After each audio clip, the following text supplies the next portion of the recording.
Hello students, here our next lecture of class 10th subject science portion biology. ठीक है, तो last lecture में हमने अपना पढ़ा था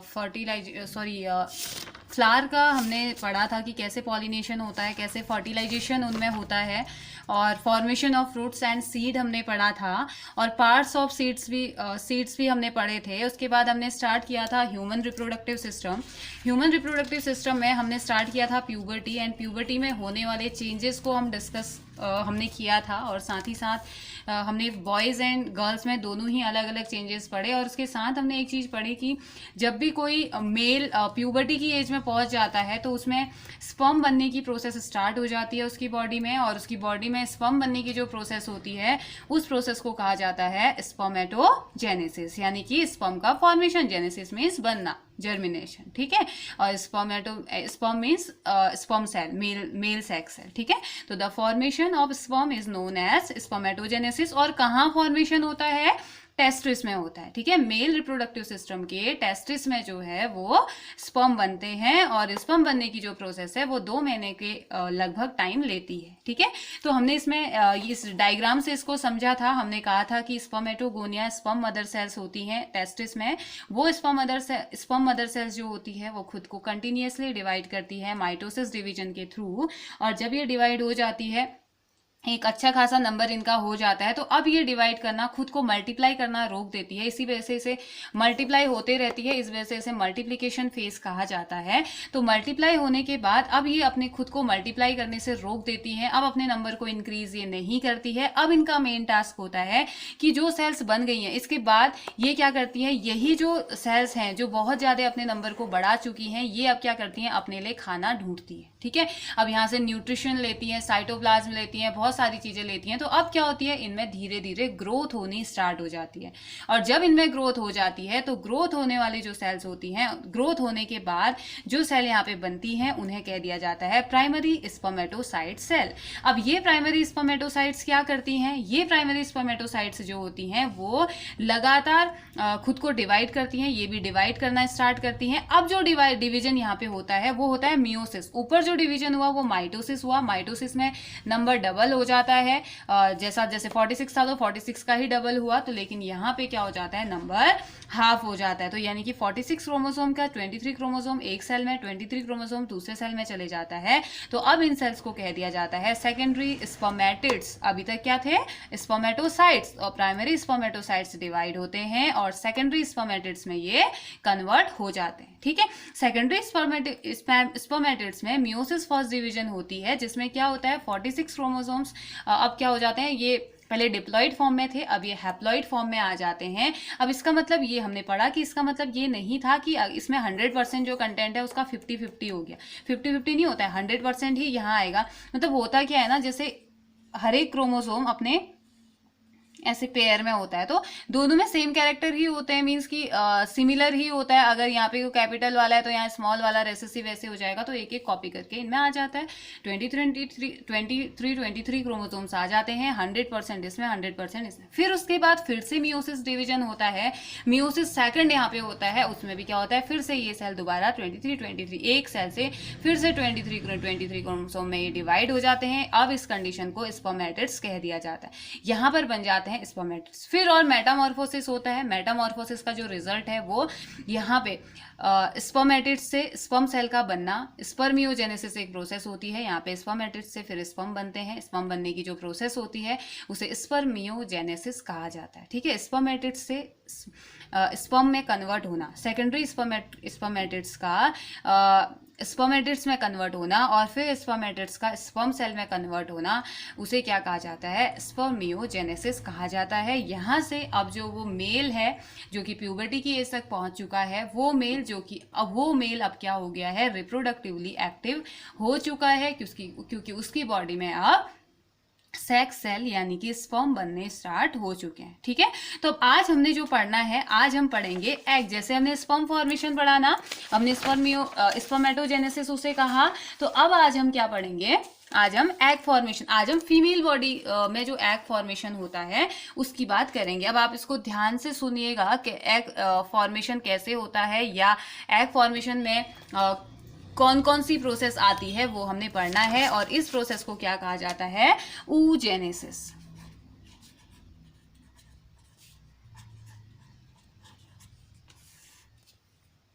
oogenesis इसे कहा जाता है, ठीक है। तो the process of production of ovum और egg in the ovary of female reproductive system is known as oogenesis। तो एक ऐसी प्रोसेस जिसमें कि ओवरी में, फीमेल रिप्रोडक्टिव सिस्टम की ओवरी में एग का फॉर्मेशन होता है, उसे क्या कहा जाता है? oogenesis। उस प्रोसेस को कहा जाता है, ठीक है। तो अब इसको भी हम एक चार्ट के थ्रू अगर समझेंगे तो और ज्यादा इजी रहेगा। तो अब इसमें होता क्या है ना, जो एग, अब देखो एक इंटरेस्टिंग चीज oogenesis में, एक इंटरेस्टिंग चीज आप ये पढ़ेंगे कि हमने स्पर्मेटोजेनेसिस में क्या पढ़ा था। स्पर्मेटोजेनेसिस में हमने कहा, मैंने आपको बताया कि जब भी किसी मेल की बॉडी में स्पर्म बनते हैं तो वो कब बन रहे हैं? जब वो प्यूबर्टी की एज में पहुंच जा रहा है ना। प्यूबर्टी की एज यानी कि जब वो 13-14 साल का वो लड़का हो जा रहा है, वो मेल 13-14 साल का हो जा रहा है, तो उस टाइम पे उसकी बॉडी में कुछ हार्मोन एक्टिव हो रहे हैं और उसकी वजह से अलग अलग स्टेप्स फॉलो हो रहे हैं और स्पर्म का फॉर्मेशन हो रहा है, और वो स्पर्म हार्डली 2 मंथ का टाइम ले रहे हैं बनने में। लेकिन आपको क्या पता है, फीमेल की बॉडी में जो एग फॉर्मेशन होता है, एग फॉर्मेशन की प्रोसेस कब से स्टार्ट होती है? फीमेल की बॉडी में, ये आपको एक शॉकिंग लगेगा कि ऐसा कैसे पॉसिबल है। फीमेल की बॉडी में जो एग फॉर्मेशन होता है ना, वो उस फीमेल की बॉडी में egg formation, normally egg release कब होता है? एग रिलीज होता है 13 से 14 साल की एज में, या 10 से 14 साल की एज में, जब उसको प्यूबर्टी आती है, जब वो प्यूबर्टी की एज में पहुंचती है, तब उसकी बॉडी से वो रिलीज होता है। लेकिन वो एग बनने की तैयारी पता है आपको कब से चल रही थी? वो एग बनने की तैयारी तब से चल रही होती है जब वो फीमेल जो अभी 13-14 साल की है, जिसकी बॉडी से अभी एग रिलीज होने वाला है, वो फीमेल जब अपनी मदर की वॉर्म में थी ना, तब से उसकी बॉडी में एग बनने की प्रोसेस स्टार्ट होती है। तो है ना, शॉकिंग लग रहा है ना कि ऐसे कैसे हो सकता है? तो यस, ऐसा ही होता है। जैसे ही डिटरमाइन हो जाता है मदर की वॉर्म में कि ये फीमेल चाइल्ड बनेगी आगे जाके, तो उसी टाइम में क्या हो जाता है, धीरे धीरे वहाँ पे जो एग है वो बनने की प्रोसेस भी स्टार्ट हो जाती है। मतलब कि अब जो फीमेल है, फीमेल की बर्थ होने से पहले ही एग बन चुके होते हैं। तो वो 12 से 13 साल में ना, मान लो अभी बर्थ हो गया, एक बच्ची का अभी बर्थ हुआ है, न्यू बॉर्न बेबी है, गर्ल है, ठीक है, गर्ल पैदा हुई है। अब उसकी बॉडी में ना ऑलरेडी एग्स हैं, उसके रिप्रोडक्टिव ट्रैक में ऑलरेडी एग हैं, लेकिन ये एग क्या है, अब इनएक्टिव फॉर्म में। ये एक्टिव कब होंगे? जब वो लड़की अपनी प्यूबर्टी वाली एज में पहुंच जाएगी, हार्मोन एक्टिव हो जाएंगे, तो वहां पर जाके क्या होती है, वो एग एक्टिवेट हो जाते हैं, वहां पे हार्मोन्स एक्टिवेट होते हैं और हार्मोन को रिलीज फिर करवा दिया जाता है, ठीक है। तो यानी कि this process start before the birth of female. वो उस फीमेल के बर्थ होने से पहले ही ये प्रोसेस स्टार्ट हो जाती है। कहाँ? इन द मदर्स वॉर्म, and is also took place after the birth until the puberty की एज तक। वो उसमें कुछ ना कुछ मॉडिफिकेशन तो होते रहेगा, लेकिन एक टाइम आता है जब वो रेस्टिंग फेज में आ जाता है, एक रेस्टिंग फेज उसकी आ जाती है। अभी हम पढ़ेंगे इसके बारे में। तो अभी तो इतना समझिए कि जो एग फॉर्मेशन की जो प्रोसेस है, वो मदर की वॉर्म में ही जब लड़की होती है, जब वो गर्ल होती है, तभी स्टार्ट हो जाती है। और उसके बाद जब फॉर्मेशन हो जाता है oocyte का, तो और कंप्लीट कब होता है पता है? इस प्रोसेस को कंप्लीट कब माना जाता है? oogenesis की प्रोसेस को कंप्लीट तब माना जाता है, या पूरी प्रोसेस कंप्लीट होगी तब माना जाता है, जब वो किसी स्पर्म के कांटेक्ट में आती है, जब फर्टिलाइजेशन हो जाता है। अदरवाइज उसी स्टेज में ही रह जाता है। चलिए देखते हैं कैसे और क्या हो रहा है। तो देखिए, मैंने एक डायग्राम से आपको समझाने की मैं कोशिश करूंगी। oogenesis का डायग्रामेटिक रिप्रेजेंटेशन मैं आपको दिखा रही हूँ। देखिए होता क्या है, 46 क्रोमोसोम, ऑब्वियस सी बात है, चाहे आप मेल की बात करें चाहे आप फीमेल की बात करें, ह्यूमन बॉडी में 46 क्रोमोसोम्स होते हैं, भले मेल हो या फीमेल हो, ठीक है। तो अब यहाँ पे को देखिए, मैंने एक कॉलम बनाया है क्रोमोसोम नंबर का, दूसरा कॉलम है stages of oogenesis, and third column है स्टेज ऑफ लाइफ साइकिल यानी कि कब की हम बात कर रहे हैं, ठीक है।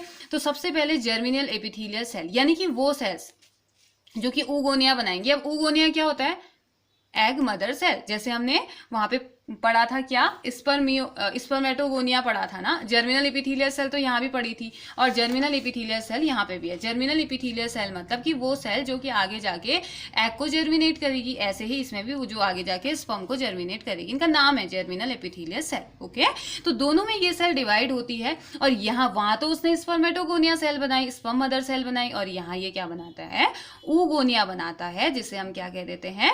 एग मदर सेल, यानी कि इससे क्या होने वाला है, एग मदर सेल बनने वाली। अब देखिए जो जर्मिनल एपिथेलियल सेल थी ये फीटस फॉर्म में जब वो बच्चा था तभी वो डिवाइड होने लगती है। अब बर्थ होते होते देखिए दूसरा स्टेज हमें दिया, ये है मल्टीप्लीकेशन फेज, सेम चलता है, मल्टीप्लाई बहुत ज़्यादा नंबर, अपना नंबर ये बढ़ाती रहती है और एक टाइम आता है कि फिर वो क्या कर देती है, नंबर बढ़ाना छोड़ देती है और फिर क्या करती है वो, उसके बाद oogonia सेल बनी, डिवाइड होते रहती है और उसके बाद वो क्या करती है, रोक देती है क्या, अपने डिवीजन होने को, डिवाइड होने को, खुद को डिवाइड होने से रोकती है। आफ्टर बर्थ हो जाता है तब तक। अब देखिए oogonia सेल बन रही है, डिवाइड हो रही है और डिवाइड होने के बाद वो रुक जाती है और बर्थ हो जाता है बेबी का। अब उसमें क्या होता है, बर्थ होने के बाद क्या चल रहा होता है, क्या प्रोसेस चल रही होती है, ओव्यूलेशन होने से पहले क्या प्रोसेस। अब ओव्यूलेशन क्या होता है ना बेटा, ओव्यूलेशन होती है एक ऐसी प्रोसेस जिसमें प्यूबर्टी के टाइम पे जब मेंस्ट्रुअल साइकिल स्टार्ट होती है ना, मेंस्ट्रुअल साइकिल जब स्टार्ट होती है तो उससे 14 डेज पहले मेंस्ट्रुअल साइकिल, हर मेंस्ट्रुअल साइकिल में, भले आप पहली मेंस्ट्रुअल साइकिल की बात करें, आप सेकंड थर्ड फोर्थ जिस भी मेंस्ट्रुअल साइकिल की बात कर रहे हैं, तो मेंस्ट्रुअल साइकिल स्टार्ट होने से पहले 14 डेज पहले, एवरेज लिया जाता है 14 डेज, तो 14 डेज पहले या 14th डे में क्या होता है, एग ओवरी से बाहर निकलना स्टार्ट करता है। ठीक है, अभी जब हम मेंस्ट्रुअल साइकिल पढ़ेंगे तो वहां पे आपको मैं अच्छे से समझाऊंगी। ओवरी से एग क्या होता है, निकलना स्टार्ट होता है और फैलोपियन ट्यूब तक जाता है। ये डायग्राम में आपको दिखाऊंगी तो आपको समझ में आ जाएगा। तो निकलना स्टार्ट करता है और उस प्रोसेस को, ओवरी से एग का रिलीज होना, उसे ओव्यूलेशन कहते हैं। ठीक है, तो इसके बारे में बाद में डिस्कस करेंगे। तो ओव्यूलेशन होने से पहले अब क्या होता है, यहाँ पे को जो ये oogonia सेल थी ना, ये प्राइमरी oocyte में कन्वर्ट हो जाती है। वहां किस में कन्वर्ट हो रही थी, प्राइमरी स्पर्मेटोसाइट्स में। यहाँ oocyte, ऊ मीन्स एग, ठीक है, ये तो यहाँ पे को प्राइमरी oocyte में कन्वर्ट हो जाती है और 14 क्रोमोसोम्स के साथ। अब यहाँ पे को क्या होता है, साइटोप्लाज्म मिलता है, इसे खाना वाना न्यूट्रिशंस लेता है, तो यहाँ पे नंबर इसका क्या हो जाता है, इंक्रीज हो जाता है। ठीक है, अब फिर आती है इसमें मैच्योरेशन फेज, यानी कि मियोसिस वाला। जैसे वहां मियोसिस हो रहा था वैसे ही यहाँ भी मियोसिस होता है। अब मियोसिस के थ्रू क्या होता है ना, अब ये इसके भी 46 क्रोमोसोम 23 क्रोमोसोम्स में डिवाइड तो हो जाते हैं, लेकिन क्या आपको पता है इसमें होता क्या है, इसमें भी सेम ऐसे ही है, 100% इसके कैरेक्टर इसमें और 100% कैरेक्टर इसमें जाने चाहिए और होता भी है। 23 डिवाइड तो हो जाता है, लेकिन इसमें प्रेजेंट साइटोप्लाज्म जो कि क्या होता है, साइटोप्लाज्म में क्या होता है, अबाउंडेंट, बहुत ज्यादा अमाउंट में क्या रहता है, फूड मटेरियल रहता है, तो ये ज्यादा पार्ट एक को मिल जाता है। एक तो बहुत बड़ा, जब ये डिवाइड होता है ना, 46 क्रोमोसोम जब मियोसिस डिवीजन करता है, 2 पार्ट में डिवाइड होता है ना, इसमें एक सेल तो बहुत बड़ा बनता है और एक सेल बहुत ही छोटा बन जाता है। जो दूसरा सेल बनता है उसे पोलर बॉडी कहा जाता है, और जो ये दूसरा बनता है ना, ये प्राइमरी oocyte से इसे क्या कह दिया जाता है, सेकेंडरी oocyte फेज। मतलब यहाँ पे मियोसिस फर्स्ट हुआ, यहाँ मियोसिस सेकंड हो रहा है, सेकेंडरी oocyte बन जा रहा है। अब फिर इसका क्या होगा, जो ये दूसरा बना है, अब यहाँ पे हमने जो पढ़े थे जितने भी बन रहे हैं सब स्पर्म बन रहे हैं ना, लेकिन यहाँ पे इसका क्या होगा, देखो अब इसके पास साइटोप्लाज्म नहीं है, तो ये धीरे धीरे करके ऐसे ही खत्म हो जाता है।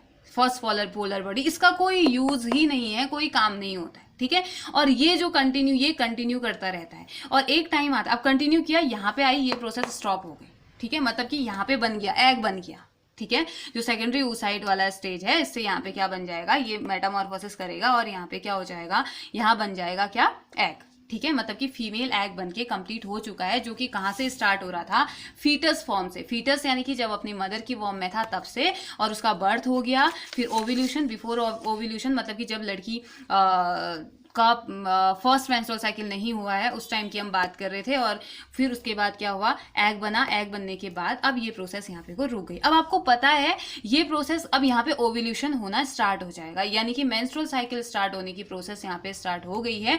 लेकिन क्या आपको पता है ये भी कंटिन्यूसली डिवाइड करते रहता है, 23 बनाते रहता है और एक टाइम आएगा फिर ऐसे ही डिजेनरेटिव हो जाता है। ठीक है, अब यहाँ वाले की बात, एक इंटरेस्टिंग चीज ये कि ये किसी भी फीमेल की, यहाँ पे तक की अगर हम बात करें एग बनने तक की जो प्रोसेस है ना, ये वाली जो प्रोसेस है ये तब तक इसी ही स्टेज में रहती है जब तक कि कोई स्पर्म आके इसको फर्टिलाइज ना कर दे। मतलब कि ये प्रोसेस कंप्लीट तब मानी जाती है जब कि फर्टिलाइजेशन होता है। अगर फर्टिलाइजेशन नहीं हुआ तो हमेशा ऐसे ही चलते रहेगा। ठीक है। 20 और ये कोई प्रॉब्लम वाली बात नहीं है, ठीक है, ये ऐसे ही रहेगा, मतलब इसी स्टेज तक मियोसिस सेकंड तक ही रहेगा। मियोसिस सेकंड खत्म मतलब कंप्लीट नहीं होती है यहाँ पे। मियोसिस सेकंड की प्रोसेस कंप्लीट तब होती है जब कोई स्पर्म आता है और उसे फर्टिलाइज करता है, मतलब कि जब हम कहेंगे मेटिंग होगी फीमेल बॉडी में, मेल का स्पर्म आएगा, स्पर्म आने के बाद जब उसमें जाइगोट का फॉर्मेशन होगा तब जाके मियोसिस सेकंड यहाँ पे कंप्लीट होता है, सेल डिवीजन का मियोसिस सेकंड कंप्लीट होता है। अदरवाइज मियोसिस सेकंड में ऐसे ही मियोसिस सेकंड कभी पूरा नहीं होगा जब तक कि स्पर्म नहीं आएगा। स्पर्म आएगा तो फिर क्या होगा, ये फ्यूज हो जाएगा और एक नए सेल का फॉर्मेशन करेगा जिसे हम जाइगोट बोलते हैं, जो कि आगे जाके फर्टिलाइजेशन की हम बात करते हैं, ठीक है। यहाँ पे फर्टिलाइजेशन हो गया है, देखिए ये दोनों मिल गए, यानी कि स्पर्म और एग फ्यूज हो गए आपस में, तो इसे हमने फर्टिलाइजेशन कह दिया, ठीक है।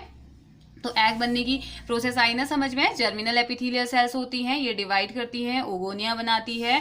ओगोनिया यानी कि एग मदर सेल, ये फिर कंटिन्यू करती है, ग्रो करती है, अपने साइज को बढ़ाती है। प्राइमरी oocyte बनता है जिसे कि मियोसिस फर्स्ट कहा जाता है, और उसके बाद सेकेंडरी oocyte बनता है, मियोसिस सेकेंड। मेटाफेज के ये तो आपको आएगा नहीं अभी क्योंकि आपके कोर्स में है नहीं।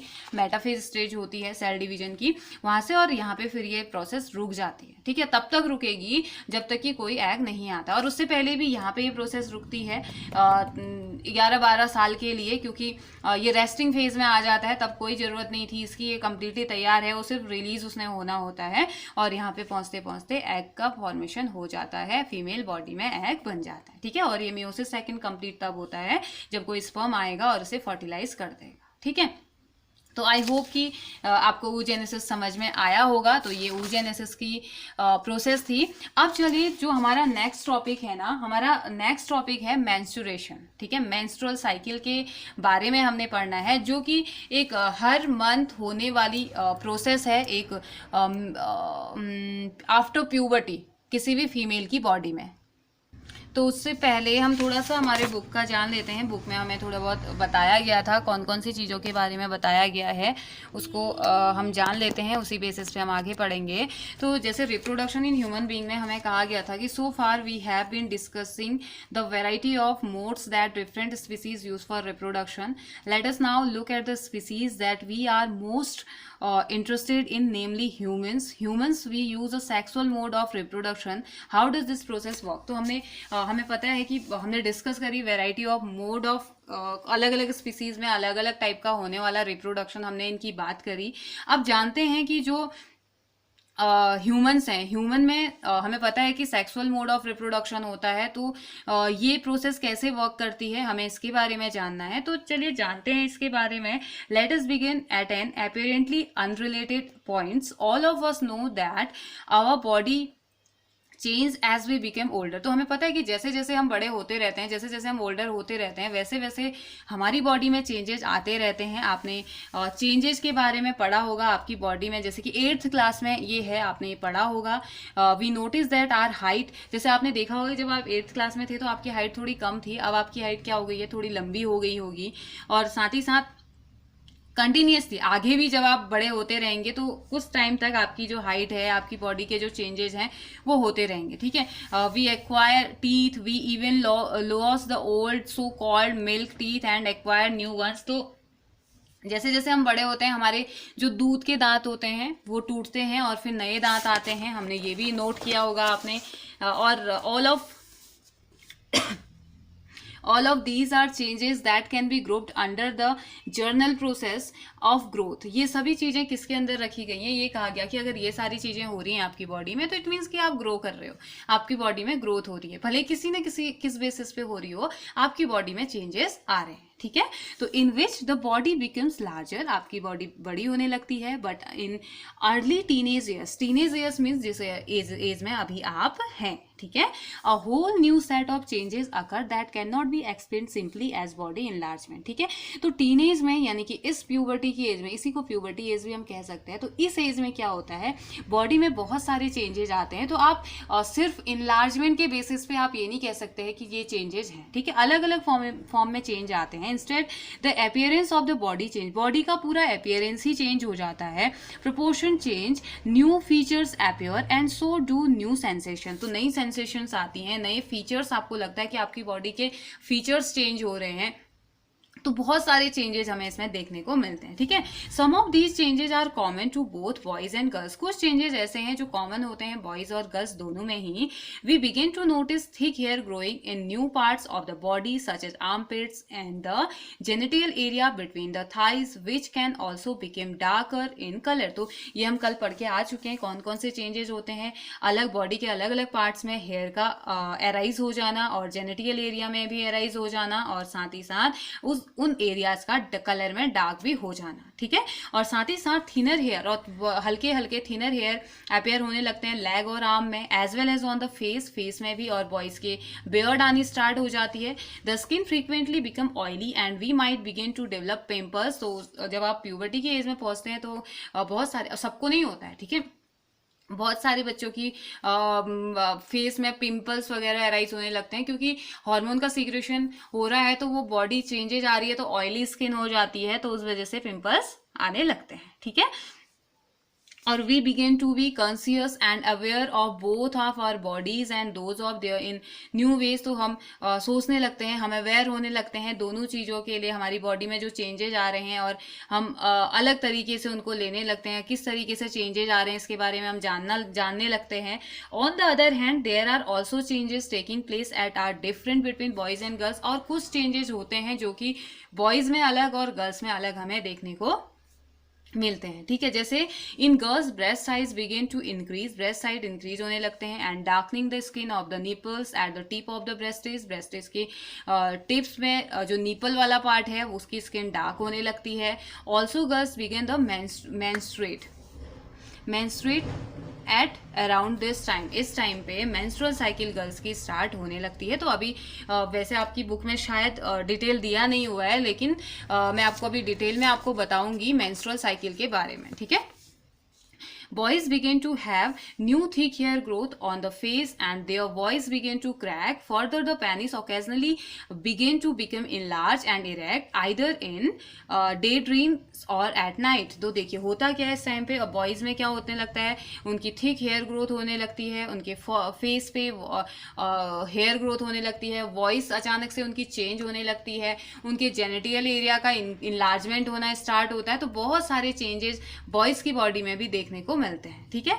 All of these changes take place slowly, धीरे धीरे। अब ऐसा नहीं कि अचानक से हो रहा है, तो ये चेंजेस धीरे धीरे होने लगते हैं over a period of month and years. They do not happen all at the same time in one person. एक इंसान में एक ही बार में इतने चेंजेस, मतलब कि सब में सेम टाइम पे चेंजेस नहीं होते, अलग अलग हो सकते हैं, ठीक है। Not do they happen at an exact as. अब किसी की हो सकता है किसी में ये चेंजेस 14 साल में आ रहे हैं, और किसी में हो सकता है 10 साल में ही आ गए, किसी में 12 साल में, 12, 13, 14 ऐसे ही आ रहे हैं, ठीक है। तो in some people they happen early and quickly. किसी किसी में बहुत जल्दी और पहले और जल्दी ये हो जाते हैं। While in other they can happen slowly. किसी किसी में धीरे धीरे चेंजेस देखने को मिलते हैं।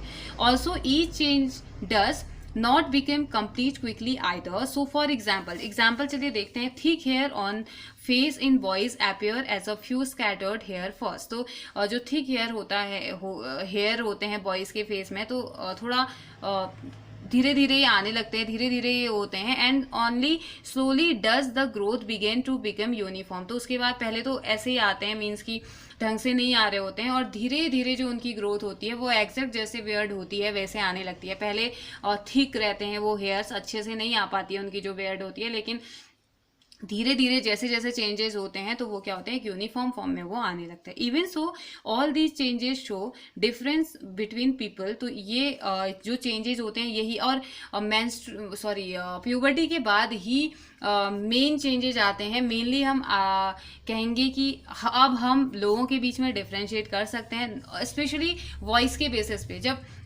छोटे होते हैं ना, मीन्स की जब प्यूबर्टी वाली एज नहीं आती है, तो अगर दूर से कोई बोल रहा है, तो लड़की बोल रही है लड़का बोल रहा है, हम बहुत बार ऐसा होता है कि पता नहीं चलता है, क्योंकि उस टाइम पे इतना चेंज उनकी बॉडी में आता नहीं, मीन्स कि उनकी वॉइस में इतना चेंज आता नहीं है, ठीक है, उनकी बॉडी में चेंज नहीं आता है, मीन्स उनकी वॉइस में चेंज नहीं आता है, मीन्स क्योंकि हॉर्मोन्स एक्टिव नहीं हुए हैं ना, तो सिमिलर ही लगता है। अगर दूर से कोई बोल रहा है तो हम आइडिया लगाएं कि लड़का होगा या लड़की, मतलब हम जानते नहीं है उसे, तो हम आइडिया लगाएंगे कि पता नहीं कौन है। और जैसे जैसे हम बड़े होते रहते हैं, हम देखते हैं कि लड़कों की आवाज़ अलग, बॉयज़ की आवाज़ अलग, और गर्ल्स की आवाज़ में हम इजीली डिफ्रेंशिएट कर लेते हैं, इजीली एक चेंज हम उसे इंडिकेट, हमारे लिए इंडिकेशन वो होता है।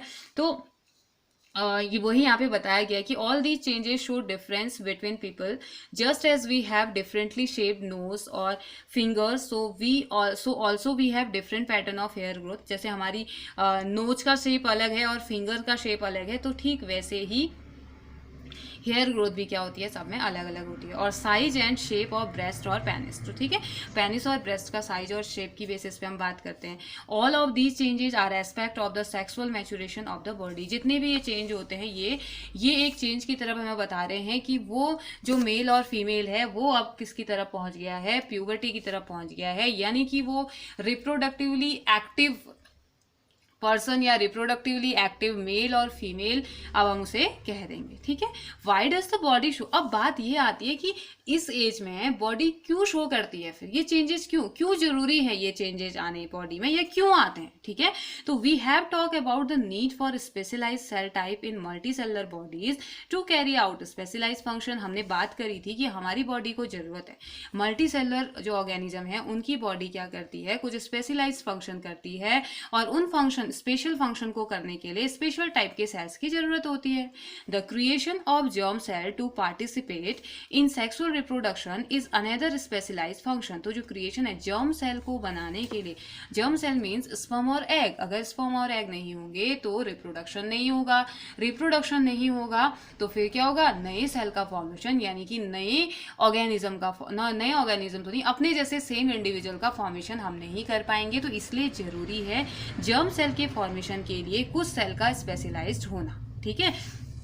तो and we have seen that plant develop special cell and tissue type to create them. हमने पढ़ा था, हमने देखा था कि प्लांट भी क्या करते हैं, स्पेशल टाइप के सेल का फॉर्मेशन करते हैं जिससे कि वो क्रिएट होते हैं या जिससे वो नए टाइप का क्रिएशन कर सके।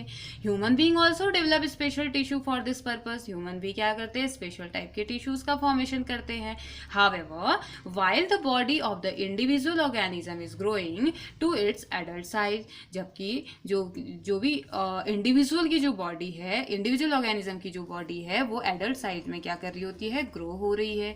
The resources of the body are mainly directed at achieving this growth, while that is happening at maturation of reproductive tissue is not likely to be a major priority. Thus, as the rate of journal body growth began to slow down, reproductive tissue began to mature. This period during adolescence is called puberty. तो इस time पे क्या होता है, सारी जितनी भी जो ये रिसोर्सेज है बॉडी के, जितने भी रिसोर्सेज हैं वो मेनली क्या करते हैं, ग्रोथ को डायरेक्ट करने के लिए, ताकि वो किस चीज के लिए करते हैं, ताकि उनकी बॉडी में ग्रोथ हो सके, ठीक है। जबकि जब ऐसा हो रहा होता है तो यहाँ पे कुछ साथ ही साथ रिप्रोडक्टिव टिश्यूज के भी क्या हो रहा होता है, फॉर्मेशन हो रहा होता है, ठीक है। और जो जर्नल बॉडी ग्रोथ है वो क्या हो जाती है, एक टाइम आता है कि जो जर्नल बॉडी ग्रोथ है वो अब धीरे धीरे कम हो जाती है और जो रिप्रोडक्टिव टिश्यूज हैं वो मैच्योर हो जाते हैं, और इस पीरियड को एडोलसेंस कहा जाता है, और या इस एडोलसेंस पीरियड को ही हम क्या बोल देते हैं, प्यूबर्टी कह देते हैं, ठीक है। So how do all the changes that we have talked about link to the reproductive process. तो जितने भी हमने बात करी, जितने भी चेंजेस आ रहे हैं वो कैसे रिप्रोडक्टिव प्रोसेस से जुड़ा हुआ है। We must remember that the sexual mode of reproduction mean the germ cell from two individual have joined together. तो हमने पढ़ा है कि सेक्सुअल मोड ऑफ रिप्रोडक्शन क्या होता है, दो जर्म सेल आपस में कांटेक्ट में आते हैं, दो जर्म सेल यानी कि एक मेल का जर्म सेल, एक फीमेल का germ cell. Male germ cell is known as sperm and female germ cell is known as egg, ठीक है। तो ये कांटेक्ट में आते हैं और फिर क्या होता है, एक नए सेल का फॉर्मेशन होता है। This can happen by the external release of germ cell from the bodies of individual. तो ये कब हो सकता है, एक्सटर्नल रिलीज जब होगा, एक जर्म सेल एक्सटर्नल रिलीज होगा और दूसरे की बॉडी में एंटर करेगा, या जरूरी नहीं है बॉडी में एंटर करना ही उन सेल्स का। किसी किसी ऑर्गेनिज्म में क्या होता है, स्पर्म भी रिलीज होता है और एग भी रिलीज होता है। जैसे बहुत सारे मोड होते हैं सेक्सुअल रिप्रोडक्शन, जैसे सेक्सुअल रिप्रोडक्शन के, तो कुछ एनिमल एनिमल ऐसे होते हैं जो क्या करते हैं, उनका जो फर्टिलाइजेशन, से इंटरनल फर्टिलाइजेशन एक्सटर्नल फर्टिलाइजेशन हम पढ़ते हैं ना, एक्सटर्नल फर्टिलाइजेशन में क्या होता है कि मेल अपनी बॉडी से स्पर्म को रिलीज करता है, फीमेल एग को रिलीज करता है, और वाटर बॉडी में उसे वो रिलीज कर देते हैं, वाटर में रिलीज करते हैं, और पानी में जाते जाते जाते जाते कहीं पे वो दोनों यूनाइट होते हैं और फर्टिलाइजेशन उनमें हो जाता है। ठीक है, तो मेन फेट ये है कि उनको यूनाइट होना है, भले किसी भी तरीके से हो। ठीक है, तो joining their body together for internal transfer for germs, internal transfer के लिए जरूरी है। As happen in many animals, in animals, बहुत सारे एनिमल्स में ऐसे होता है। In animals are to participate in this process of mating, इनमें क्या होती है फिर मेटिंग होती है, जिसमें इस तरीके से जर्म सेल का फ्यूजन होता है। Their state of sexual maturity must be identifiable by other individuals, बाकी इंडिविजुअल्स भी आइडेंटिफाई उनको कर सकते हैं। Many changes during puberty such as new hair growth pattern are signals that sexual maturation is taking place. तो जो बहुत सारे चेंजेस, जैसे कि क्या प्यूबर्टी के टाइम पे होने वाले बहुत सारे चेंजेस, जैसे कि हेयर ग्रोथ पैटर्न है, वो एक सिग्नल होता है कि अब आप सेक्सुअल मैच्योरिटी की तरफ आगे बढ़ रहे हो। ठीक है, on the other hand the actual transfer of germ cell between two people need special organ for the sexual act. तो जबकि दूसरी साइड जब एक्चुअल ट्रांसफर होगा, इन जर्म सेल का जब एक्चुअल ट्रांसफर होगा, तो उस चीज के लिए उन जर्म सेल के ट्रांसफर के लिए सेक्सुअल एक्ट का होना जरूरी है, और सेक्सुअल एक्ट तब होगा जब उनके पास स्पेशल टाइप के ऑर्गन होंगे, है ना। तो such as the penis when it is capable of becoming erect.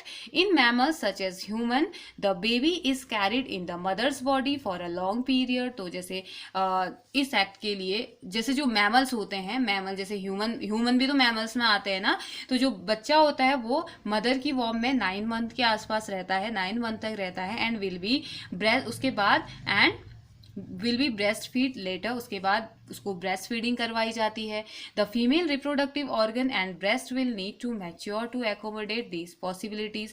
तो फीमेल रिप्रोडक्टिव ऑर्गन को, यानी कि फीमेल रिप्रोडक्टिव सिस्टम को, और साथ ही साथ जो ब्रेस्टिस भी फीमेल रिप्रोडक्टिव सिस्टम के अंदर ही कंसिस्ट किए जाते हैं। तो इनको जरूरत है कि ये मैच्योर हों और ये पॉसिबिलिटीज को ये फुलफिल करते हों।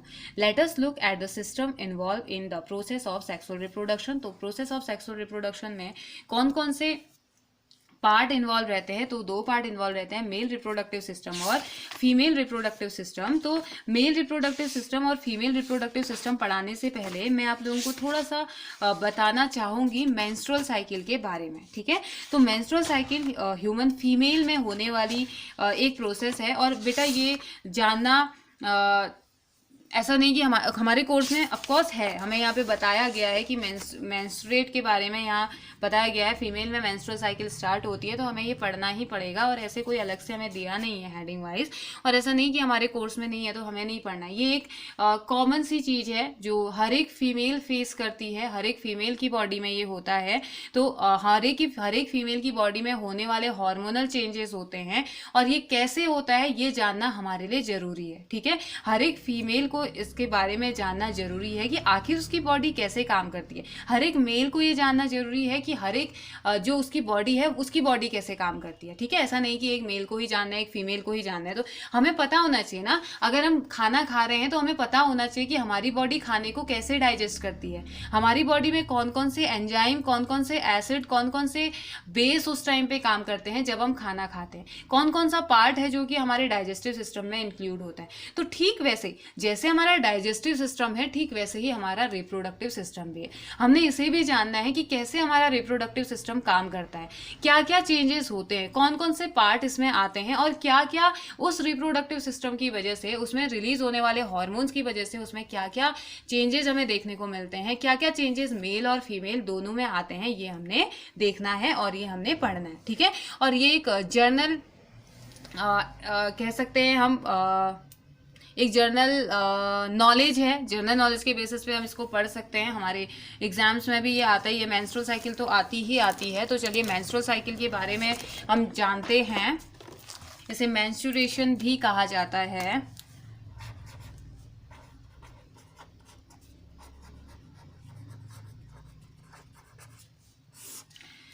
तो मेंस्ट्रुएशन ये होता है, अब देखिए इससे पहले मैं आपको डायग्राम दिखाती हूँ फीमेल रिप्रोडक्टिव सिस्टम। ठीक है, ये है फीमेल रिप्रोडक्टिव सिस्टम। ओके, इसमें हमारे पास प्रेजेंट रहती है, फीमेल रिप्रोडक्टिव सिस्टम में प्रेजेंट रहता है ओवरी, 2 ओवरी, ठीक है, 1 पेयर ऑफ ओवरी, एक ओवरी ये है, एक ओवरी ये है, ठीक है। और ये है फैलोपियन ट्यूब। फैलोपियन ट्यूब इसलिए कहा जाता है क्योंकि ट्यूब लाइक स्ट्रक्चर होता है, देखिए इसे ओविडक्ट भी कहा जाता है, ठीक है, एक ट्यूब लाइक स्ट्रक्चर होता है। और इस ट्यूब लाइक स्ट्रक्चर के बाद देखिए फिंगर लाइक प्रोजेक्शन, आपको लग रहा है ना जैसे कि ओवरी को इसने पकड़ के रखा है, तो फिंगर लाइक प्रोजेक्शन होते हैं जिसे विलाई कहा जाता है, ठीक है। दोनों साइड ऐसे होता है। फैलोपियन ट्यूब यहाँ से पूरा यहाँ तक होती है, ठीक है, पूरी लंबी एक फैलोपियन ट्यूब है, इसे फैलोपियन ट्यूब कहा जाता है। ये होता है यूटेरस या यूट्रस इसे कहा जाता है। इस पार्ट को सर्विक्स कहा जाता है, इस पार्ट को वेजाइना कहा जाता है, ठीक है। अब इसके साथ साथ ये यूट्रस, सर्विक्स, वेजाइना, ओवरी और फैलोपियन ट्यूब के अलावा भी यहाँ जो ये पार्ट है ना, ये पार्ट सबसे ज़्यादा इंपॉर्टेंट होता है अगर आपको समझना है क्या, मेंस्ट्रुअल साइकिल को, ठीक है। तो जब हम मेंस्ट्रुअल साइकिल की बात करते हैं तो यहाँ पे होती हैं 3 लेयर, एंडोमेट्रियम, मियोमेट्रियम और मायोमेट्रियम नाम के 3 लेयर्स होती हैं, जिनमें कि हमने पढ़ना है एंडोमेट्रियम के बारे में। जो ये इनर लाइनिंग दिख रही है ना आपको, ये वाली जो लाइनिंग दिख रही है, ये होती है लाइनिंग ऑफ एंडोमेट्रियम, ठीक है, एक लाइन होती है एंडोमेट्रियम की, ठीक है। तो अब देखिए, देखा ना, डायग्राम देखा ना आप लोगों ने फीमेल रिप्रोडक्टिव सिस्टम का। फीमेल रिप्रोडक्टिव सिस्टम में क्या होता है, एक पेयर होता है ओवरी का, और इसे फनल या ओविडक्ट या फैलोपियन ट्यूब पूरा कहा जाता है। और ये यूट्रस मीन्स, ये हालांकि यहाँ से दिखा रखा है, यूट्रस मेनली अंदर वाले पार्ट को हम कहेंगे ना वॉर्म। यूट्रस मीन्स होता है वॉर्म, जहाँ पे एक फीमेल अपने बेबी को कैरी करके रखती है, ठीक है, उसे कहा जाता है। और ये सर्विक्स हो गया, और ये वाली जो लेयर है ये एंडोमेट्रियम होती है। इसके पीछे वाली जो है ये वाली लेयर होती है, इसे मायोमेट्रियम कहा जाता है, और सॉरी इसे कहा जाता है perimetrium, myometrium, this one is perimetrium, this one is myometrium and this one is endometrium, ठीक है। तो 3 लेयर यहाँ पे प्रेजेंट रहती है, पेरीमेट्रियम, मायोमेट्रियम एंड एंडोमेट्रियम। अब देखिए इनका काम क्या होता है, हम क्यों इनको डिटेल में पढ़ रहे हैं या क्यों हम इसे पढ़ रहे हैं, क्यों मैंने आपको पेरीमेट्रियम, एंडोमेट्रियम और मायोमेट्रियम के बारे में बताया। तो इसमें मेनली जो आपको जानना है वो एंडोमेट्रियम के बारे में जानना है, और एंडोमेट्रियम आप जानेंगे तभी आपको मेंस्ट्रुअल साइकिल समझ में आएगा, ठीक है। तो चलिए मेंस्ट्रुअल साइकिल को मैं स्टार्ट करती हूँ, इस टॉपिक को मैं स्टार्ट करती हूँ। तो मेंस्ट्रुअल साइकिल क्या होता है ना, breaking down and removal of the inner thick and soft lining of the uterus along with its blood vessel in the form of vaginal bleeding is called menstrual flow or menstruation, ठीक है।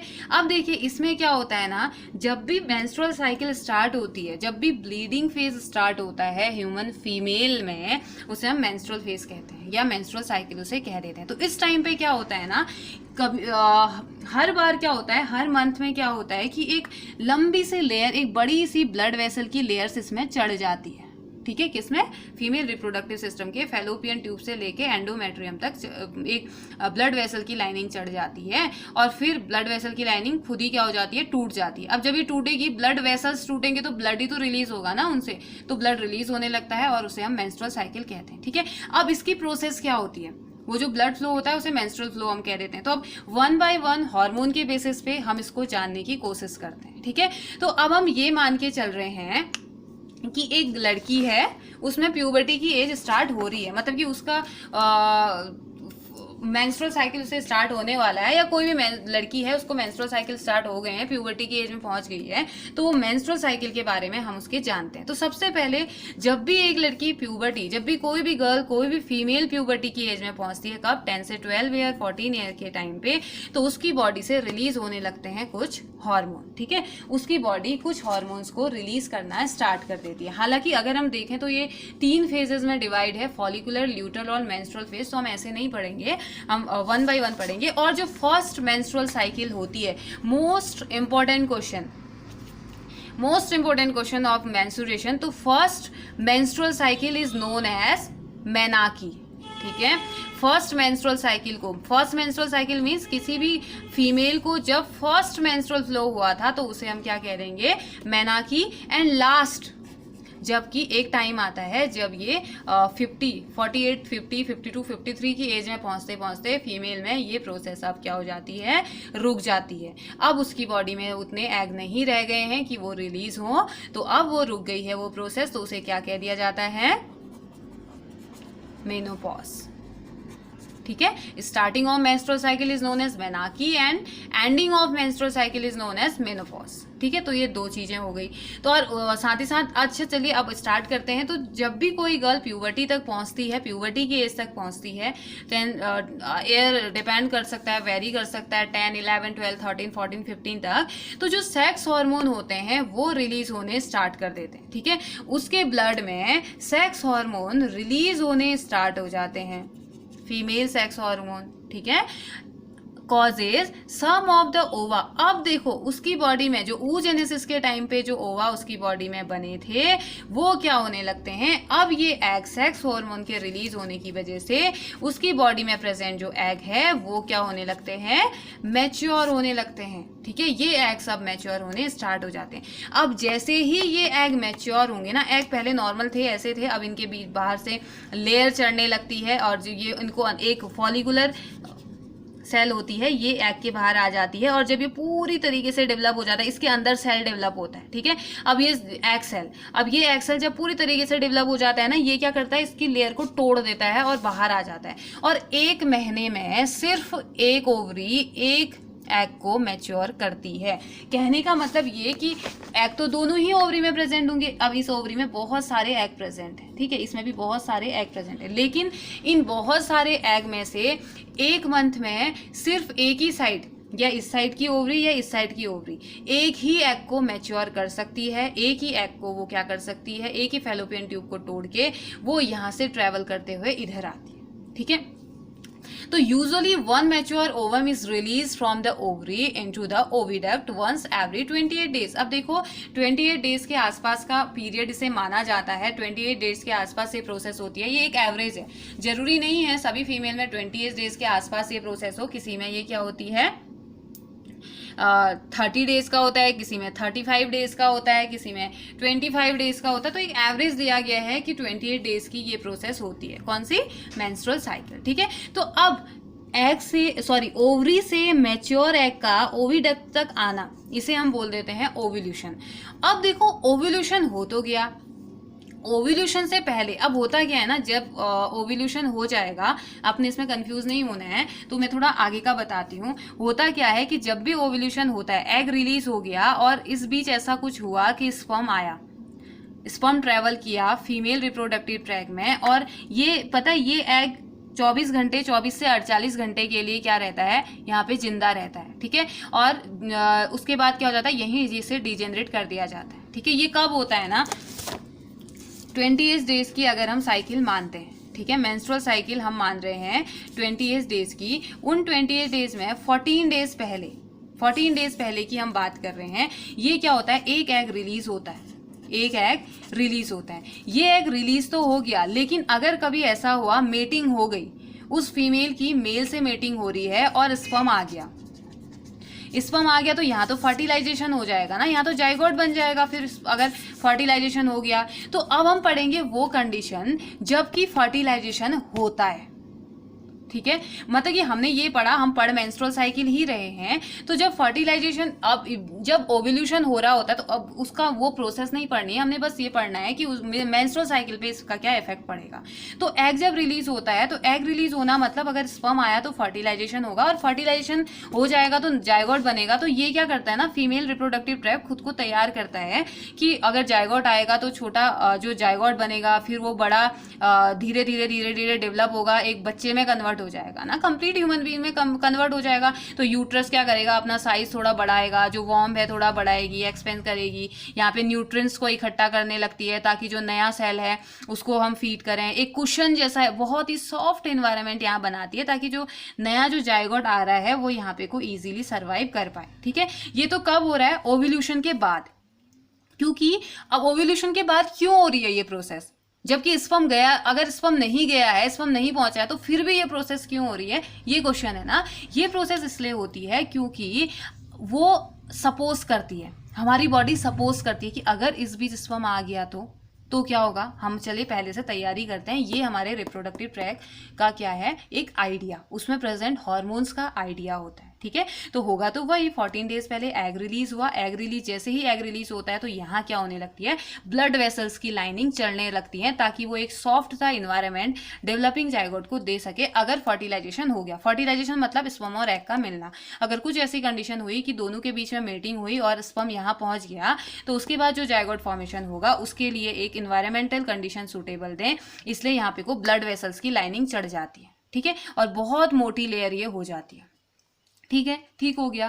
लेकिन ये तो condition थी तब ना कि जब फर्टिलाइजेशन हो जाएगा, लेकिन अगर ऐसा नहीं हुआ, if the ovum does not get fertilise हुआ ही नहीं, स्पर्म आया ही नहीं, स्पर्म था ही नहीं यहाँ, तो कैसे फर्टिलाइजेशन होगा, तो फिर क्या होगा, अगर स्पर्म फर्टिलाइजेशन नहीं हुआ तो अब जो ये मोटी मोटी जो लाइनें थी ना, ये क्या करने लगती है यूट्रस में, अब इनकी जरूरत तो है ही नहीं। इनकी जरूरत क्यों थी, अगर फर्टिलाइजेशन हुआ तब इसकी जरूरत थी, अब इसकी जरूरत तो है ही नहीं फिर इन थिक लाइनिंग की, तो ये क्या होने लगते हैं, ये धीरे धीरे धीरे धीरे टूटने लगती है, ये लाइनिंग टूटने लगती है। अब कब होता है ये, 14 दिन तो ये प्रोसेस चलती है।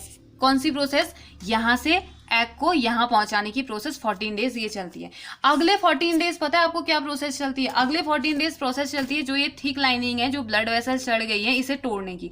अब इसमें आते हैं अलग अलग टाइप के हार्मोन्स, ठीक है, अलग अलग टाइप के हार्मोन्स आते हैं। तो आपके कोर्स में इतना ज़्यादा नहीं है तो मैं हार्मोन्स आपको नहीं बता रही हूँ। तो जैसे फॉलिकुलर स्टिमुलेटिंग हार्मोन होता है, ल्यूटिनाइजिंग हार्मोन होता है, तो ये हार्मोन्स इसमें आते हैं। तो अब यहाँ पे को अगले 14 दिन का काम उनको मिल गया है कि अब इन लाइनिंग को तोड़ना है, क्योंकि उन्होंने इतनी मेहनत करके बनाया तो इतनी जल्दी तो टूटेंगी नहीं ना। अलग अलग टाइप के हार्मोन्स आते हैं और अलग अलग टाइप के हार्मोन्स यहाँ पे को क्या करते हैं, इन ब्लड वेसल्स को अब तोड़ने का काम ये करते हैं। और फिर क्या होता है, जैसे ही ये लाइनिंग टूट जाती है, ये लाइनिंग टूटती है, और उस एग का क्या हुआ, फिर वो एग भी यहीं कहीं क्या हो जाता है, डाइजेस्ट हो जाता है, और जो ये लाइनिंग है अब वो टूट जाती है, वो रैप्चर हो जाती है। अगले 14 दिन में वो लाइनिंग टूट जाती है, और जब ब्लड वेसल टूटेगी तो क्या होगा, ब्लड तो ओज आउट होगा ना, ब्लड तो रिलीज होगा, तो यहाँ से क्या हो जाता है, मेंस्ट्रुएशन स्टार्ट हो जाता है, यानी कि ब्लड फ्लो होना स्टार्ट हो जाता है फीमेल की बॉडी से।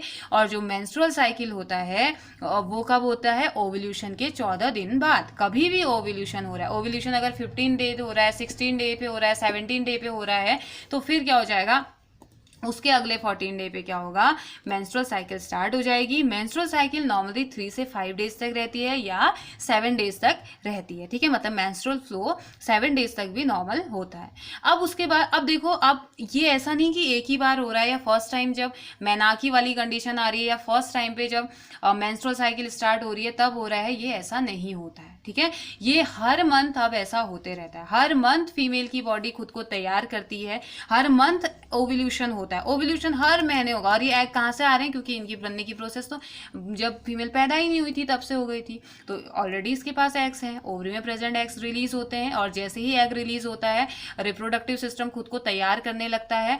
और रिप्रोडक्टिव सिस्टम में एंडोमेट्रियम जो होती है ना, वो खुद को सबसे ज्यादा यहाँ पे तैयार करती है, क्योंकि यूट्रस के ठीक पास में यही होती है, तो सबसे ज्यादा जो लाइनिंग टूटती है वो एंडोमेट्रियम की ही टूटती है, यहीं पे ब्लड वेसल सबसे ज्यादा होते हैं। तो ये ब्लड वेसल टूटी, और जैसे ही ब्लड वेसल टूटेगी यहाँ से ब्लड रिलीज होना स्टार्ट हो जाएगा, वेजाइना के थ्रू वो क्या हो जाता है, बॉडी से बाहर ये जो ब्लड वेसल्स हैं वो निकलने स्टार्ट हो जाते हैं, और इस प्रोसेस को हम क्या कह देते हैं, मेंस्ट्रुअल साइकिल या मेंस्ट्रुएशन इसे हम कहते हैं, ठीक है। फिर उसके बाद क्या होगा, अब मेंस्ट्रुएशन हो गया, उसके बाद वापस से वही प्रोसेस स्टार्ट हो जाती है। अब एग का रिलीज होना, फिर से एग को रिलीज करने के लिए स्टार्ट करना, फिर एग रिलीज हो गया तो फिर से ये प्रोसेस, फिर से दोबारा से ब्लड वेसल चढ़ेंगे, इन्वायरमेंट अगर स्पर्म आ रहा है तो ठीक है, जायगोट फॉर्मेशन हो जाएगा। और अब देखो होता क्या है, एक चीज और इसमें कि अगर ऐसा हुआ कि यहाँ तक स्पर्म पहुंच गया और यहाँ तक एग पहुंच गया था, दोनों में फर्टिलाइजेशन हो गया, तो अब क्या होगा, अब ये मेंस्ट्रुअल साइकिल रुक जाएगी, अब ये मेंस्ट्रुअल साइकिल नहीं होगी, क्योंकि वो तो इसीलिए होती है ना, क्योंकि एंडोमेट्रियम की लाइनिंग क्यों बन रही है, ओविडक्ट में ये लाइनिंग क्यों बन रही है, इसीलिए ताकि वो इन्वायरमेंट दे सके डेवलपिंग जायगोट को, डेवलपिंग जायगोट को इन्वायरमेंट देना है उन्होंने, तो ये लाइनिंग कभी भी अब नहीं टूटेगी। ये लाइनिंग अब कब टूटेगी, आफ्टर डिलीवरी ऑफ बेबी, जो बच्चे की डिलीवरी हो जाएगी बॉडी से बाहर, तो तब इसकी क्या हो जाएगी, ये लाइनिंग फिर उसके बाद टूटेगी, और उसके बाद वापस से मेंस्ट्रुअल साइकिल थोड़े टाइम बाद कंटिन्यू हो जाती है। लेकिन जब से कंसीव करती है कोई भी भी फीमेल जब से कंसीव करती है तब से डिलीवरी तक का जो पीरियड होता है तब तक कोई भी ब्लड वेसल रैप्चर नहीं होती है, तब तक कोई भी मेंस्ट्रुअल साइकिल उसकी बॉडी में नहीं होती है। ठीक है, तो ये ध्यान देने वाली बात है। और इसमें एक चीज और आता है कि इसमें पूछा जाता है कि प्रेगनेंसी हार्मोन किसे कहते हैं। प्रेगनेंसी हार्मोन कहा जाता है प्रोजेस्टेरॉन को। प्रोजेस्टेरॉन ही क्या करता है, मेंस्ट्रुअल साइकिल को रोकने का काम करता है। ठीक है, अगर प्रोजेस्टेरॉन का अमाउंट ज्यादा हो जाएगा तो वो क्या कर देता है, प्रेगनेंसी को, मीन्स कि अगर स्पर्म और एग फ्यूज हो गए तो उस टाइम पे प्रोजेस्टेरॉन का अमाउंट ज्यादा हो जाता है, जो कि लीड करता है प्रेगनेंसी को। ठीक है, आगे बढ़ाएगा। प्रेगनेंसी को आगे बढ़ाने का काम किसका होता है, प्रोजेस्टेरॉन हार्मोन का, और वो लास्ट तक डिलीवरी होने तक वैसे ही रहता है। तो इसीलिए प्रोजेस्टेरॉन हार्मोन को प्रेगनेंसी हार्मोन कहा जाता है। अगर कोई फीमेल जो कि प्रेग्नेंट है, अगर उसकी बॉडी में प्रेग्नेंट थी वो और बॉडी में प्रोजेस्टेरॉन का लेवल अप डाउन हो गया अगर, तो फिर वहाँ पे को उससे प्रॉब्लम हो जाती है। हो सकता है कि उसका मिसकैरेज भी हो जाए। ठीक है, तो प्रोजेस्टेरॉन को प्रेगनेंसी हार्मोन कहा जाता है क्योंकि ये प्रेगनेंसी को मेंटेन करने का काम करता है, या प्रेगनेंसी को मेंटेन करके ये रखता है। ठीक है, तो आई होप आपको समझ में आया होगा मेंस्ट्रुअल साइकिल के बारे में। तो मेंस्ट्रुअल साइकिल हमने पढ़ी, जहाँ पे को हमने देखा कि ह्यूमन फीमेल में हर मंथ होने वाली एक साइकिल चलती है। हर मंथ एक साइकिल चलती है जिसे कि हम क्या बोलते हैं, मेंस्ट्रुअल साइकिल बोलते हैं। और उसमें हर 14th डे में एक एग रिलीज होता है, और वो एग रिलीज होता है तो उसके बाद फीमेल का जो रिप्रोडक्टिव ट्रैक है वो खुद को डेवलपिंग जायगोट के लिए, नए आने वाले जायगोट के लिए खुद को रेडी करता है। और जब पता चलता है कि स्पर्म आया ही नहीं, फर्टिलाइजेशन हुआ ही नहीं, तो उसके बाद क्या कर देता है, ये लाइनिंग जो थी, जो उसने प्रिपरेशन करी थी, वो सारी लाइनिंग टूट जाती है। और लाइनिंग टूटने की वजह से जो ब्लड है वो धीरे धीरे ओज आउट होने लगता है फीमेल बॉडी से। और जब वो ब्लड ओज आउट होगा तो उसे हम क्या कह देते हैं, मेंस्ट्रुअल फ्लो या मेंस्ट्रुअल साइकिल उसे हम कह देते हैं। ठीक है, तो मेंस्ट्रुअल साइकिल भी हो गया। चलिए अब बात करते हैं हम किसकी, फर्टिलाइजेशन की। ठीक है, फर्टिलाइजेशन की बात करते हैं, और फर्टिलाइजेशन के बाद हम पढ़ेंगे मेल रिप्रोडक्टिव सिस्टम और फीमेल रिप्रोडक्टिव सिस्टम। ठीक है, तो फर्टिलाइजेशन क्या होता है,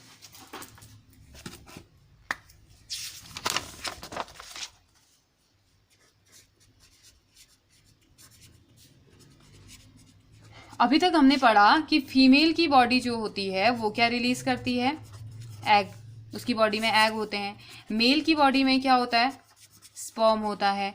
तो यही एग और यही स्पर्म जब आपस में यूनाइट हो जाते हैं, यानी कि ये स्पर्म है, ये एग है, जब ये स्पर्म और एग आपस में यूनाइट हो जाएंगे तो इस प्रोसेस को कह दिया जाता है fertilisation, the fusion of sperm with an ovum to form a zygote. अब जब ये फ्यूज हो जाएंगे, ये दो सेल थे पहले, 23 क्रोमोसोम्स के साथ ये था, 23 क्रोमोसोम्स के साथ ये था, अब ये दोनों फ्यूज हो गए हैं तो इन्होंने बना दिया एक सिंगल सेल। ठीक है, जो कि 46 क्रोमोसोम्स के साथ आया, एक सिंगल सेल इसने बना दिया, और उस सिंगल सेल को हम क्या कह देते हैं, जायगोट। अब इसके दोनों 23 इसके और 23 इसके दोनों ही क्रोमोसोम्स ऐड हो जाएंगे और ये 46 हो जाएगा। ये मेल पेरेंट के कैरेक्टर, ये फीमेल पेरेंट के, इसीलिए हम मदर और फादर दोनों की तरह दिखाई देते हैं, क्योंकि हमारे पास मदर के क्रोमोसोम भी हैं और फादर के क्रोमोसोम्स भी हैं। ठीक है, तो ये 46 क्रोमोसोम्स क्या हो जाते हैं, आ जाते हैं और एक जायगोट का फॉर्मेशन हो जाता है, और यही जायगोट आगे जाके एक कंप्लीट ह्यूमन बीइंग में कन्वर्ट हो जाता है, या कंप्लीट ऑर्गेनिज्म में कंप्लीट हो जाता है, जो कि डेवलप होता है एक न्यू बॉर्न बेबी के फॉर्म में। ठीक है, तो फर्टिलाइजेशन आया समझ में, the fusion of a sperm with an ovum to form a zygote during sexual reproduction is called fertilisation.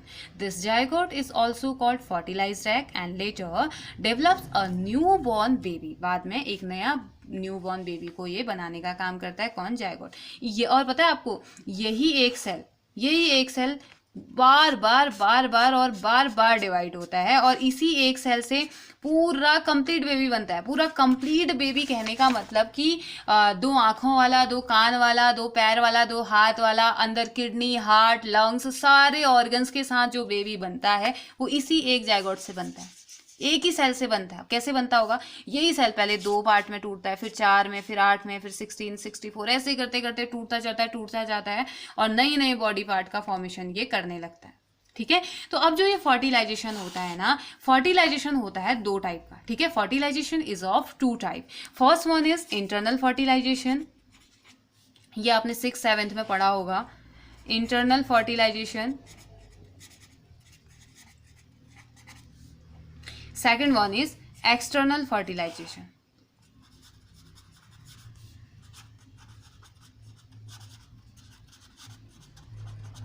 तो अब देखिए इंटरनल फर्टिलाइजेशन क्या होता है। The fertilisation which occur inside the female body is called internal fertilisation. ऐसा fertilisation जिसमें कि female की बॉडी के अंदर फर्टिलाइजेशन हो रहा है, मतलब कि ये मेल की बॉडी है, ये फीमेल की बॉडी है, ठीक है। अब मेल की बॉडी से निकला हुआ स्पर्म जब फीमेल की बॉडी के अंदर जाएगा और फीमेल की बॉडी के अंदर ही वो नए न्यू बॉर्न बेबी का फॉर्मेशन करेगा, जैसे कि ह्यूमन बींग में होता है ऐसा, ठीक है। स्पर्म निकला और फीमेल की बॉडी में गया और फीमेल की बॉडी के अंदर ही क्या हो गया, फर्टिलाइजेशन हो गया, तो इसे इंटरनल फर्टिलाइजेशन बोल दिया। तो मेन एग्जांपल मैमल्स इसके होते हैं, नॉर्मली ह्यूमन बींग्स, ठीक है। दूसरा एक्सटर्नल फर्टिलाइजेशन, ऐसा फर्टिलाइजेशन जो कि फीमेल बॉडी के बाहर होता है। मेल की बॉडी से स्पर्म निकला, फीमेल की बॉडी से स्पर्म निकला, ये कहीं एक दूसरी जगह पे जाए, यूनाइट हो गए और एक नए सेल का फॉर्मेशन किया, उसे हमने क्या कह दिया, एक्सटर्नल फर्टिलाइजेशन। नॉर्मली ये एम्फीबियंस यानी कि फ्रॉग्स में देखने को मिलता है, ठीक है।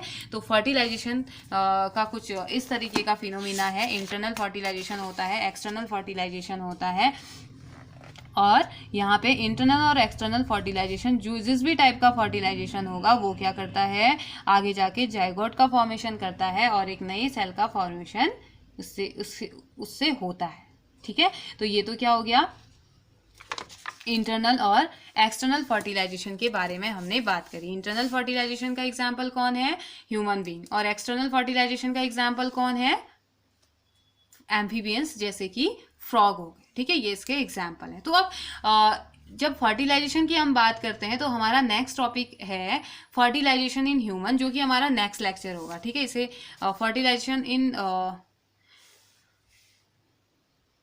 ऐसा करते हैं, फर्टिलाइजेशन इन ह्यूमन हम पढ़ लेते हैं, ठीक है। फर्टिलाइजेशन जब हमने स्टार्ट कर ही लिया है तो फर्टिलाइजेशन इन ह्यूमन को हम कंप्लीट कर देते हैं। ह्यूमन में फर्टिलाइजेशन की एक छोटा सा टॉपिक ये है,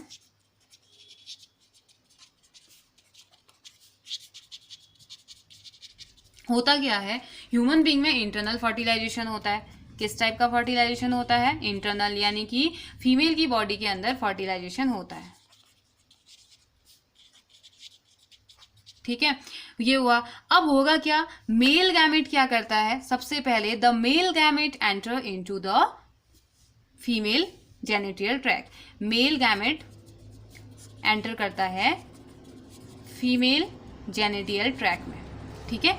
वहां by the process of coupling और मेटिंग, ठीक है। प्रोसेस कपलिंग या मेटिंग के थ्रू वो क्या करता है, मेल जो गैमेट है जिसे कि स्पर्म कहते हैं, वो फीमेल जेनिटल ट्रैक्ट में एंटर करता है। अब यहाँ से स्पर्म क्या करता है, हाईली एक्टिव होता है। स्पर्म ना बहुत ज़्यादा मोटाइल होता है, हाईली एक्टिव होता है, जिस वजह से ये क्या कर सकता है, इजीली स्विम कर सकता है, ठीक है। इजीली स्विम करते हुए फीमेल बॉडी में सर्विक्स तक ये पहुंच जाता है और उसके बाद ओविडक्ट में इसे पास करवा दिया जाता है। और फर्टिलाइजेशन की जो प्रोसेस होती है ना ह्यूमन में, यहाँ पे होती है, यहाँ पे कहीं पे होती है। इस रीजन को कहा जाता है, वो जगह या वो स्पेस जहाँ पे फर्टिलाइजेशन होता है उसे एम्प्यूला कहा जाता है, AMPULLA, एम्प्यूला, वो रीजन जहाँ पे ह्यूमंस में फर्टिलाइजेशन होता है, ठीक है। फीमेल रिप्रोडक्टिव ट्रैक्ट में जहाँ पे फर्टिलाइजेशन होता है उसे एम्प्यूला कहा जाता है। तो ये क्या करता है, ये मेल जो स्पर्म है वो सर्विक्स तक पहुँचता है, सर्विक्स से ये जाता है कहाँ, एम्प्यूला वाले रीजन तक, और वहाँ पे अगर एग प्रेजेंट है तो एग से जाके ये फ्यूज हो जाएगा और फर्टिलाइजेशन वहाँ पे हो जाता है, ठीक है। अब फर्टिलाइजेशन तभी होगा जब वहाँ पे एग प्रेजेंट है। अगर एग प्रेजेंट नहीं है, एग रिलीज नहीं हुआ है या एग रिलीज होके खत्म हो चुका है, तो फिर वहाँ पे को कोई भी फर्टिलाइजेशन नहीं होगा। जब भी, अब देखो यहाँ पे ना एक चीज और आती है, एक बार की मेटिंग में, एक बार के कपुलेशन में ह्यूमन मेल की बॉडी से ह्यूमन फीमेल की बॉडी में मिलियंस स्पर्म एंटर करते हैं, millions, 2 million, 3 million, 4 million sperm एक बार में ह्यूमन फीमेल की बॉडी में एंटर करते हैं। लेकिन उन मिलियंस ऑफ स्पर्म में से सिर्फ एक स्पर्म अगर हाँ सिर्फ एक स्पर्म कैपेबल होता है जो कि फीमेल ट्रैक तक पहुंच पाता है, बाकी सबकी रास्ते में ही डेथ हो जाती है। फीमेल जेनिटल ट्रैक उसे वहीं डाइजेस्ट कर देता है जो मैच्योर फीमेल नहीं हो, सॉरी, जो मैच्योर स्पर्म नहीं होते हैं। मैच्योर स्पर्म वो स्पर्म होते हैं जिनके पास की अच्छी कैपेबिलिटी है स्विम करने की, यानी कि फीमेल जेनिटल ट्रैक में एंटर करने की, जिनके पास कैपेसिटी है कि वो आगे जाके जायगोट का फॉर्मेशन कर पाएंगे। और इसमें क्या होती है, एक जैसे टेस्ट लेते हैं ना हम लोग, आपकी अगली क्लास में जाने के लिए जैसे टेस्ट होता है, एग्जाम होता है, तो वैसे ही फीमेल जेनिटल ट्रैक में स्पर्म का टेस्ट होता है और उस टेस्ट को कहा जाता है कैपेसिटेशन। तो कैपेसिटेशन एक ऐसी प्रोसेस है जहां पे फीमेल बॉडी में स्पर्म के मैच्योरेशन का टेस्ट होता है। स्पर्म मैच्योरेशन की जो प्रोसेस होती है उसे कैपेसिटेशन कहते हैं फीमेल जेनिटल ट्रैक में। और फीमेल जेनिटल ट्रैक में जो स्पर्म मैच्योर होगा, उन मिलियंस स्पर्म में से सिर्फ एक ही स्पर्म होता है जो कि कैपेबिलिटी शो करता है, या कभी कभी 2 स्पर्म होते हैं, रेयरली 3 होंगे। तो ये स्पर्म अगर कैपेबल हैं तो वो फीमेल जेनिटल ट्रैक तक पहुंचेगा, अदरवाइज रास्ते में ही उनकी डेथ हो जाती है। क्योंकि अब ऐसा नहीं कि यहाँ पे कुछ काम नहीं करता है, यहाँ पे अलग अलग टाइप के एंजाइम्स आते हैं, वो तो आपके कोर्स में इतना है नहीं, तो अलग अलग टाइप के एंजाइम्स आते हैं, अलग अलग टाइप के हार्मोन्स आएंगे जो कि वहाँ पे उसे एक्टिव बनाते हैं। ठीक है, तो फर्टिलाइजेशन तभी होगा जब एग प्रेजेंट है, और जब भी स्पर्म पहुंचता है एग तक, ये क्या करता है, पेनिट्रेट करता है, मीन्स कि एग के अंदर कुछ इस तरीके से ये जाने की कोशिश करता है। ठीक है, ओवम को पेनिट्रेट करता है और फ्यूजन हो जाता है यहाँ पे मेल और फीमेल न्यूक्लियाई का। दूसरा, जब जायगोट, अब यहाँ पे जायगोट क्या करता है, माइटोसिस डिवीजन, जब जायगोट बन गया, यहाँ पे एक सेल बन गया इनके यूनाइट होने से, तो यहाँ पे क्या हो जाता है, ये जायगोट अब लगातार डिवाइड करना स्टार्ट करता है, और वो डिवीजन कौन सा होगा, माइटोसिस डिवीजन। ठीक है, अब यहाँ से माइटोसिस डिवीजन से एम्ब्रियो का फॉर्मेशन हो गया। अब जो एम्ब्रियो है ये क्या करता है, नीचे की तरफ धीरे धीरे, ये सब प्रोसेस तो यहीं कहीं हो रही थी, अब ये धीरे धीरे नीचे की तरफ आना स्टार्ट करता है और यहाँ इन लाइनिंग में जुड़ना स्टार्ट कर देता है। मीन्स कि यहाँ क्या कहते हैं, एंडोमेट्रियम और यूट्रस के वास से प्रेजेंट आना हो जाता है और यहाँ पे आ जाता है, धीरे धीरे ट्रेवल करते हुए यहाँ तक पहुँच जाता है। और जब वो process, the embedding of embryo in the thick lining of the uterus, मतलब कि यूट्रस की लाइनिंग में इसका जो जायगोट यहाँ से बनते हुए आ रहा है, जो एम्ब्रियो यहाँ से बनते हुए आ रहा है, उसका यहाँ पे एम्बिडेड हो जाना, उसका यहाँ पे आ जाना, उसे हम क्या कहते हैं, इम्प्लांटेशन। ठीक है, this process is known as implantation. The embedding of the embryo in the thick lining of the uterus is known as implantation. ठीक है, इस प्रोसेस को हम इम्प्लांटेशन कहते हैं और ये पूरी फर्टिलाइजेशन की प्रोसेस है। अब इम्प्लांटेशन हो गया तो लगातार ग्रो करेगा और 9 मंथ बाद ये बॉडी से बाहर डिलीवर इसे कर दिया जाएगा। ठीक है, तो आई होप आपको आज के टॉपिक समझ में आए होंगे। तो इसके बाद हमारा जो नेक्स्ट टॉपिक होगा वो है मेल रिप्रोडक्टिव सिस्टम और फीमेल रिप्रोडक्टिव सिस्टम, जहाँ पे को हम फीमेल रिप्रोडक्टिव सिस्टम में पढ़ेंगे कि कैसे कैपेसिटेशन स्पर्म का होता है, और थोड़ा सा फर्टिलाइजेशन, साइट ऑफ फर्टिलाइजेशन और एम्ब्रियो का डेवलपमेंट कैसे होता है, ये सारी चीज़ें हमने पढ़नी है। ये जो हमने पढ़ा फर्टिलाइजेशन, एक थोड़ा सा आइडिया हमने पढ़ा मेल और फीमेल रिप्रोडक्टिव सिस्टम के बाद हम थोड़ा सा कुछ पॉइंट पढ़ेंगे, जैसे गेस्ट्रेशन हो गया, फर्टिलाइजेशन, साइट ऑफ फर्टिलाइजेशन, जैसे कि मैंने बताया आपको एम्प्यूला होता है, और एम्ब्रियो का डेवलपमेंट कैसे होता है, और reproductive health, sexually transmitted diseases हमने पढ़नी है, और कुछ बर्थ कंट्रोल मेथड्स हमने पढ़ना है, और उसके बाद हमारा चैप्टर 1 कंप्लीट हो जाएगा। तो आई होप आपको समझ में आया। आप बुक पकड़िए, रिवाइज कीजिए, तो आपको इजीली समझ में आ जाएगा। और अगर आपको समझ में नहीं आता है तो आप क्वेश्चन मुझसे पूछ सकते हैं। ठीक है, तब तक के लिए हैव ए नाइस डे।